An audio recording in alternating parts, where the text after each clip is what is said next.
آج 23 رمضان آخری جمعہ کے دن جو شخص مغرب سے پہلے یہ سورت صرف 7 بار پڑھ لیتا ہے نصیب اور تقدیر بدل جاتی ہے۔ یہ موقع بار بار نہیں آتا، رزق دروازے توڑ کر آئے گا، جلدی کر لے۔ بسم اللہ الرحمن الرحیم۔ آج 23 رمضان مبارک آخری جمعہ کا دن ہے۔ یہ کوئی عام دن نہیں، یہ رحمتوں کے مہینے کا وہ مبارک دن ہے جس میں زمین و آسمان کے درمیان قبولیت کی فضا اور بھی گہری ہو جاتی ہے۔ رمضان خود برکتوں کا سمندر ہے، اور جب اسی رمضان میں جمعہ کا دن آ جائے تو سمجھ لے نور پر نور ہو جاتا ہے۔ رمضان وہ مہینہ ہے جس کے بارے میں قرآن میں اعلان ہوا کہ یہ ہدایت کا مہینہ ہے، رحمت کا مہینہ ہے، مغفرت کا مہینہ ہے۔ اسی مہینے میں قرآن نازل ہوا، اسی مہینے میں شب قدر رکھی گئی جو 1000 مہینوں سے بہتر ہے۔ روزہ صرف بھوک اور پیاس کا نام نہیں، روزہ صبر ہے، تقویٰ ہے، اپنے نفس کو قابو میں کرنے کا نام ہے۔ نبی کریم صلی اللہ علیہ وآلہ وسلم نے فرمایا کہ روزہ دار کے لیے 2 خوشیاں ہیں، ایک افطار کے وقت اور ایک اپنے رب سے ملاقات کے وقت۔ روزہ دار کے منہ کی خوشبو اللہ کے نزدیک مشک سے زیادہ محبوب ہے۔ جب بندہ سارا دن پیاس برداشت کرتا ہے، بھوک برداشت کرتا ہے، اپنی خواہشات کو روکتا ہے، تو وہ صرف اللہ کے لیے کرتا ہے، اور اللہ خود فرماتا ہے روزہ میرے لیے ہے اور اس کا بدلہ میں خود دوں گا۔ سوچئے جب بدلہ خود رب دے گا تو وہ کتنا عظیم ہوگا۔ اور پھر آج کا دن صرف رمضان کا دن نہیں، آج جمعہ کا دن ہے۔ جمعہ وہ دن ہے جسے سید الایام کہا گیا۔ دنوں کا سردار، اسی دن حضرت آدم علیہ السلام پیدا کیے گئے، اسی دن جنت میں داخل کیے گئے اور اسی دن قیامت قائم ہوگی۔ جمعہ کے دن ایک ایسی گھڑی آتی ہے جس میں مانگی گئی دعا رد نہیں ہوتی۔ علماء کرام فرماتے ہیں کہ وہ گھڑی عصر کے بعد سے مغرب تک کے درمیان ہو سکتی ہے، یعنی آج 23 رمضان جمعہ کے دن ایک ایسا لمحہ ضرور آئے گا جب آسمان کے دروازے کھلے ہوں گے، جب فرشتے آمین کہہ رہے ہوں گے، جب رب اپنے بندوں کی طرف خصوصی نظر کرم فرما رہا ہوگا۔ رمضان کی فضیلت اپنی جگہ، جمعہ کی فضیلت اپنی جگہ، اور جب یہ دونوں جمع ہو جائیں تو بندے کے لیے یہ بہت بڑی سعادت ہے۔ یہ دن ہمیں یاد دلاتا ہے کہ ہم خالی ہاتھ نہیں ہیں، ہمارے پاس دعا کا خزانہ ہے، ہمارے پاس سجدے کی طاقت ہے، ہمارے پاس آنسوؤں کی قیمت ہے۔ 23 رمضان کا یہ دن ہمیں جھنجھوڑ رہا ہے کہ دیکھو مہینہ تیزی سے گزر رہا ہے، ابھی تو آغاز محسوس ہو رہا تھا اور دیکھتے ہی دیکھتے 22 روزے گزر گئے۔ کون جانتا ہے کہ اگلا رمضان نصیب ہوگا یا نہیں؟ کون جانتا ہے کہ اگلا جمعہ دیکھنا نصیب ہوگا یا نہیں؟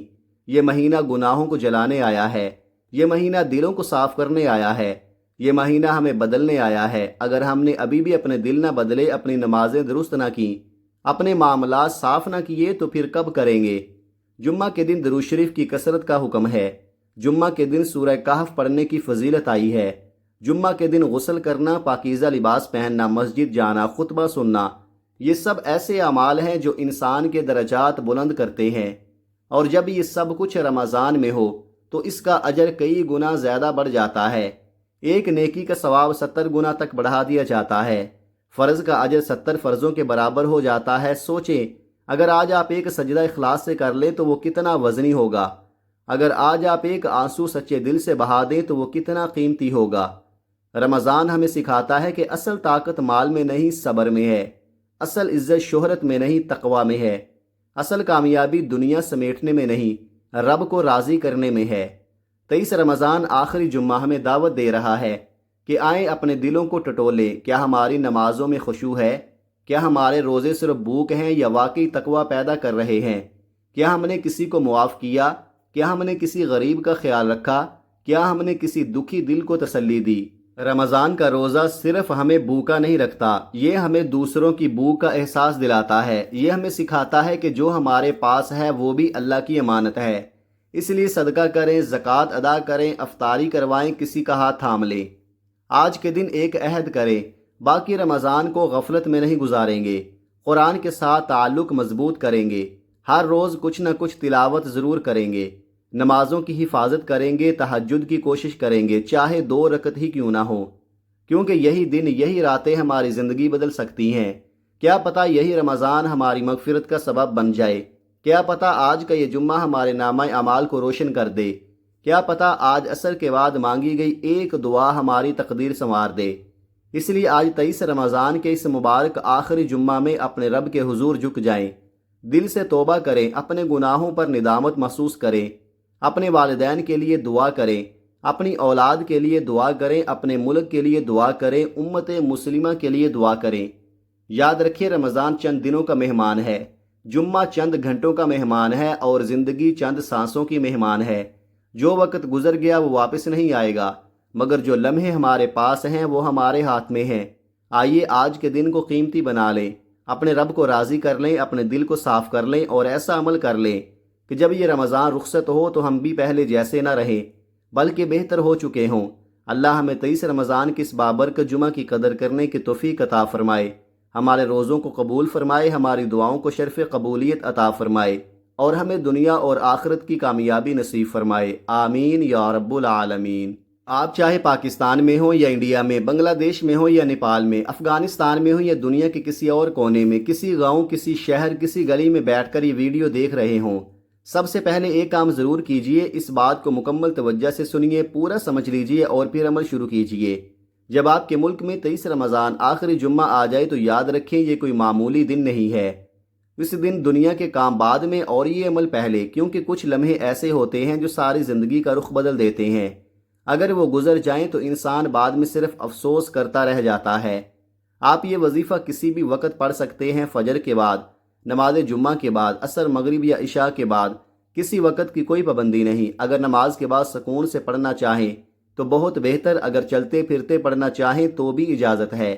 دکان پر ہیں تو چند منٹ نکالیں، دفتر میں ہیں چند منٹ الگ ہو جائیں، مسجد میں ہیں، مدرسے میں، اسکول، کالج یا یونیورسٹی میں ہیں، بس چند منٹ کے لیے خود کو دنیا سے، دنیا کے کاموں سے علیحدہ کر لیں۔ وہ چند منٹ ایسے ہوں کہ نہ فون کی آواز ہو، نہ دوستوں کی باتیں، نہ کاروبار کا خیال، صرف آپ ہوں اور آپ کا رب ہو۔ پوری توجہ، پورا دھیان، پورا یقین، کیونکہ عمل کی تاثیر الفاظ میں نہیں توجہ میں ہوتی ہے۔ آئیے ناظرین، اب جان لیتے ہیں کہ یہ وظیفہ کیسے پڑھنا ہے۔ اس سے پہلے ایک گزارش ہے کہ اگر آپ اس چینل پر نئے ہیں اور ابھی تک اس چینل کو سبسکرائب نہیں کیا تو ابھی سبسکرائب کر لیں۔ ایسے بابرکت وظائف اور اعمال آپ تک روزانہ پہنچتے رہیں گے۔ اب عمل سن لیں۔ آج 23 رمضان جمعہ کا پورا دن اور پوری رات آپ کے پاس ہے۔ جب بھی وقت ملے باوضو مصلی پر بیٹھ کر یہ چلتے پھرتے سب سے پہلے نبی اکرم صلی اللہ علیہ وآلہ وسلم کی ذات اقدس پر 3 بار درود پاک پڑھنا ہے۔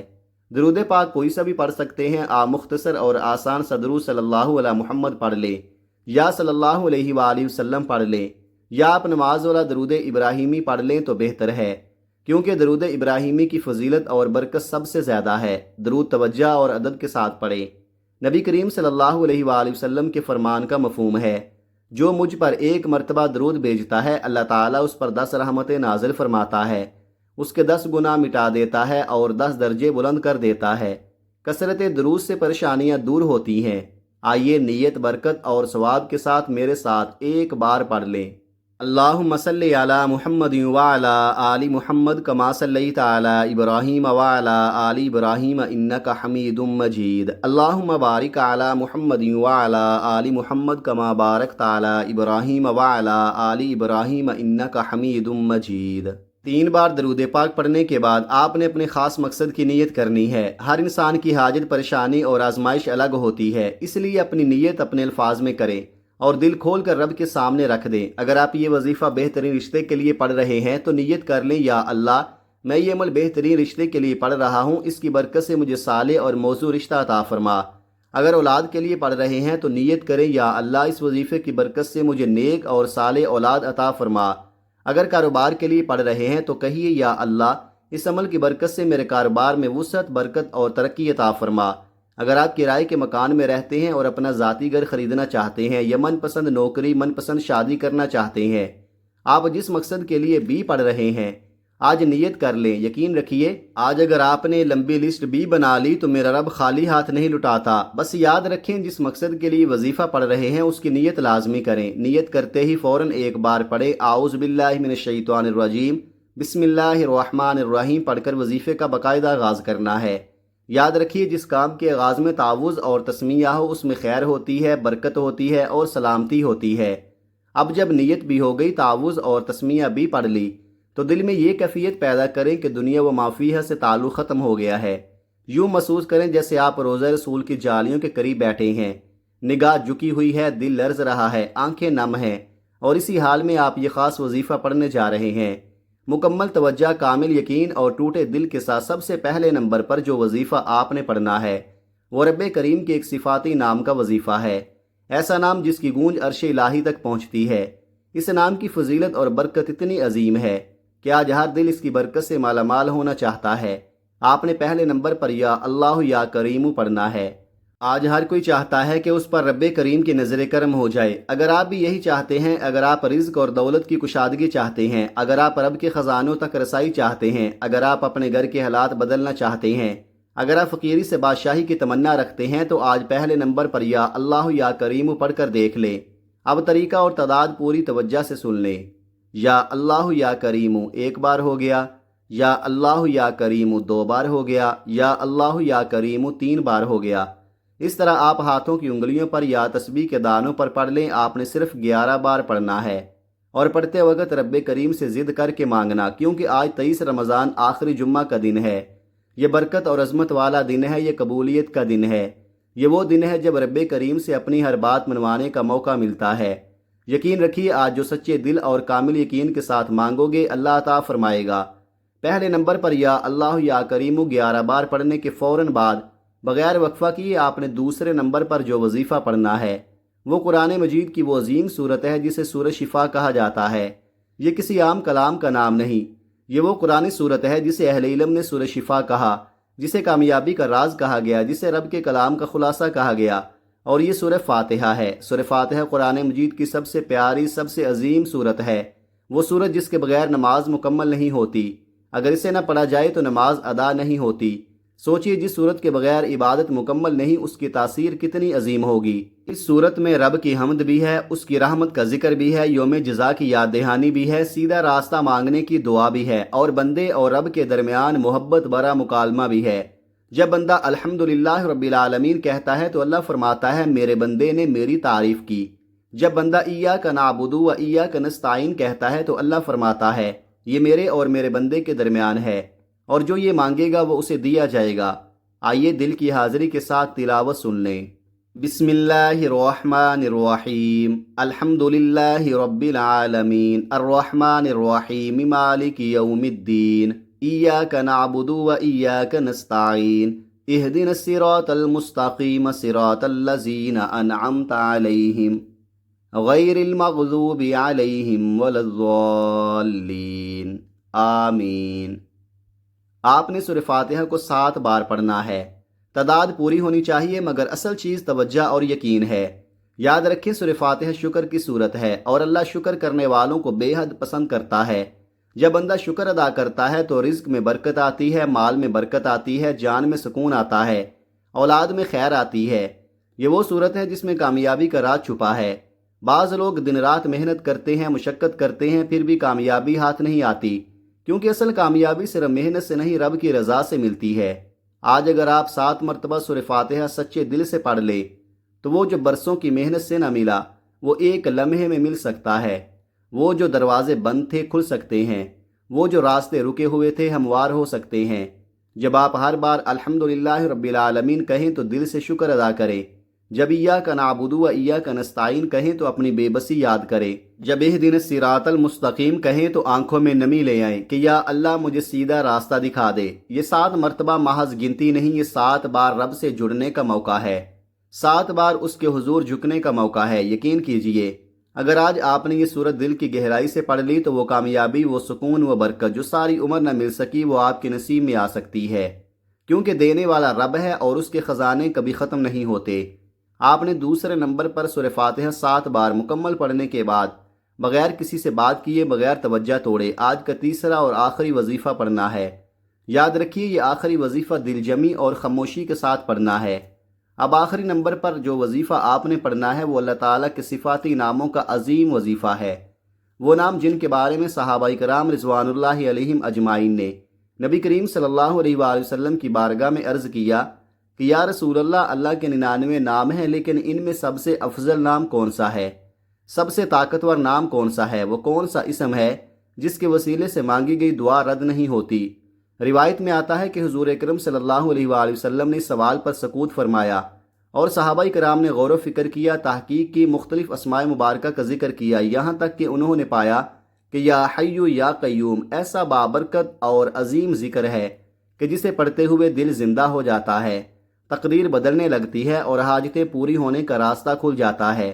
یا حیو یعنی اے ہمیشہ زندہ رہنے والے، یا قیوم یعنی اے سب کو تھامنے والے، سب کو قائم رکھنے والے۔ یہ دو ایسے صفاتی نام ہیں جو اللہ تعالیٰ کی کامل قدرت، کامل حیات اور کامل اختیار کی گواہی دیتے ہیں۔ ان دونوں کو ملا کر پڑھا جاتا ہے۔ یہ اسم مبارک بھی ہیں اور اہل علم کے نزدیک اسم اعظم میں سے بھی شمار کیے گئے ہیں۔ یہ وہ کلمات ہیں جو عرش الہی کو جنبش دیتے ہیں۔ یہ وہ صدا ہے جو بندے کے دل سے نکلے تو سیدھی آسمانوں کو چیرتی ہوئی رب کے حضور پہنچتی ہے۔ آج کا دن بھی بابرکت، مہینہ بھی نورانی اور گھڑیاں بھی قبولیت والی ہیں۔ ایسے وقت میں یا حیو یا قیوم کا وظیفہ پڑھنا خزانے کی کنجی ہاتھ میں لینے کے مترادف ہے۔ آپ نے اسے نہ جلدی میں پڑھنا ہے نہ غفلت میں، بلکہ پورے یقین، توجہ اور عاجزی کے ساتھ پڑھنا ہے۔ طریقہ یہ ہے: یا حیو یا قیوم ایک بار ہو گیا، یا حیو یا قیوم دو بار ہو گیا، یا حیو یا قیوم تین بار ہو گیا۔ اس طرح آپ ہاتھوں کی انگلیوں پر پڑھ لیں یا آپ تسبیح کے دانوں پر پڑھ لیں، آپ نے صرف 11 بار پڑھنا ہے۔ یاد رکھیں، یہ محض الفاظ نہیں، یہ رب کو راضی کرنے کا ذریعہ ہے۔ اللہ والے جب بھی کوئی دعا مانگتے تھے پہلے اپنے رب کو راضی کرتے تھے، اس کی حمد، اس کا ذکر، اس کے اسماء کے وسیلے سے اس کے در پر حاضری دیتے تھے، پھر اپنی حاجت پیش کرتے تھے۔ اور ہم کیا کرتے ہیں؟ ہم سیدھا مطالبہ لے کر کھڑے ہو جاتے ہیں، اے اللہ یہ دے دے، وہ دے دے۔ لیکن اے اللہ کے بندو، پہلے رب کو مناؤ، پہلے اس کے در پر عاجزی سے جھکو، پہلے اس کے اسماء مبارکہ کا سہارا لو، پھر جو مانگو گے وہی عطا ہوگا۔ اس لیے آج آپ نے مکمل یقین کے ساتھ صرف 11 بار یا حیو یا قیوم پڑھنا ہے، اور ہر بار یہ محسوس کرنا ہے کہ آپ کا رب آپ کو دیکھ رہا ہے، سن رہا ہے اور آپ کے دل کی کیفیت سے واقف ہے۔ یہی وہ حاضری ہے جو قبولیت کی بنیاد رکھتی ہے۔ پس ترتیب یاد رکھیں، پہلے نمبر پر 11 بار یا اللہ یا کریم، دوسرے نمبر پر 7 بار سورہ فاتحہ، تیسرے نمبر پر 11 بار یا حیو یا قیوم۔ جب یہ تینوں اعمال مکمل ہو جائیں تو آخر میں پھر سے 3 مرتبہ درود پاک پڑھے جیسے آغاز میں پڑھا تھا، تاکہ عمل درود سے شروع ہو اور درود پر ختم ہو۔ اب آپ کا عمل مکمل ہو گیا۔ یہ آزمودہ اعمال ہیں، لاکھوں لوگوں نے ان سے فائدہ اٹھایا ہے۔ ہر بات بار بار اس لیے سمجھائی گئی تاکہ کوئی کمی نہ رہ جائے۔ یاد رکھیں، 23 رمضان جمعہ کا دن فیصلے کا دن ہے۔ یہ موقع بار بار نہیں آتا۔ اگر آج آپ نے اسے سنبھال لیا تو زندگی بدل سکتی ہے، اگر اسے ضائع کر دیا تو بعد میں صرف افسوس رہ جائے گا۔ اب یہ سارا وظیفہ پڑھنے کے بعد سچی توبہ کرے، اپنے گناہوں کو یاد کرے، دل سے ندامت محسوس کرے، بار بار کہے یا اللہ معاف فرما دے، یا اللہ میں پلٹ آیا ہوں۔ جب تک دل کو سکون نہ ملے توبہ کرتے رہیں۔ جب دل ہلکا ہو جائے، آنکھوں میں نمی آ جائے تو سمجھ لیں کہ رب کی رحمت قریب ہے۔ پھر ضد کر کے مانگیں، آنسوؤں کے ساتھ مانگیں، ہو سکے تو سجدے میں چلے جائیں، کیونکہ سجدہ وہ مقام ہے جہاں بندہ اپنے رب کے سب سے زیادہ قریب ہوتا ہے۔ دل ہی دل میں حضور صلی اللہ علیہ وآلہ وسلم کا وسیلہ پیش کریں، عرض کریں یا اللہ اپنے محبوب کے صدقے میری دعا قبول فرما لے۔ پھر جو مانگنا ہے مانگتے چلے جائیں، گھر کی بھلائی، رزق کی وسعت، قرض سے نجات، اولاد کی بھلائی، آخرت کی کامیابی۔ اللہ کریم ہر جائز حاجت پوری فرمائے گا انشاءاللہ۔ دعا ہے کہ رب کریم میرا سنانا اور آپ کا سننا اپنی پاک بارگاہ الہی میں قبول و منظور فرمائے، آمین۔ ہم سب کے رزق میں برکت دے، گھروں میں سکون دے، دلوں میں ایمان کی روشنی دے، آمین ثم آمین۔ آخر میں گزارش ہے کہ اپنے رزق میں برکت اور کشادگی کے لیے اللہ تعالیٰ کے 99 ناموں میں سے کوئی ایک نام کمنٹ میں ضرور لکھیں اور یقین کے ساتھ جڑے رہیں۔ اللہ تعالیٰ ہم سب کا حامی و ناصر ہو، آمین۔ اپنا بہت سارا خیال رکھیے گا، ہمیشہ ہنستے رہیں، مسکراتے رہیں، خوش رہیں، آباد رہیں، اور مجھے بھی اپنی نیک دعاؤں اور نیک تمناؤں میں لازمی یاد رکھیے گا۔ ملتے ہیں کسی اگلی ویڈیو میں، تب تک کے لیے اللہ حافظ۔ السلام علیکم ورحمۃ اللہ وبرکاتہ۔